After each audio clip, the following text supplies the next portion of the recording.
Imagine having one of the worst days of your life. You spend hours getting to an audition, wait forever for your turn, and the moment you walk in, they instantly reject you because you don't fit the look. At that point, anyone would be frustrated. Then you finally get home, and things somehow get even worse. You're so stressed that you accidentally try opening your apartment door with your car key, and instead of helping, your genius friend calmly explains the scientific difference between the two locks like it's a classroom lecture. That's what makes this scene so funny. One character is having a complete emotional breakdown, while the other treats everything like a logic problem. The frustrated character starts listing all the reasons his life feels terrible.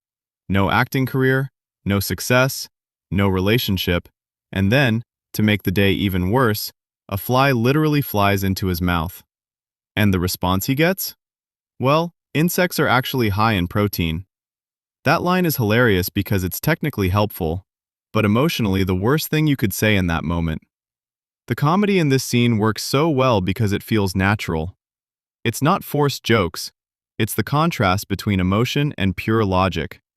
One person wants sympathy, the other person only wants accuracy.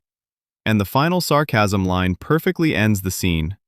Just when I thought I was starting to understand sarcasm, moments like this are exactly why The Big Bang Theory became so popular.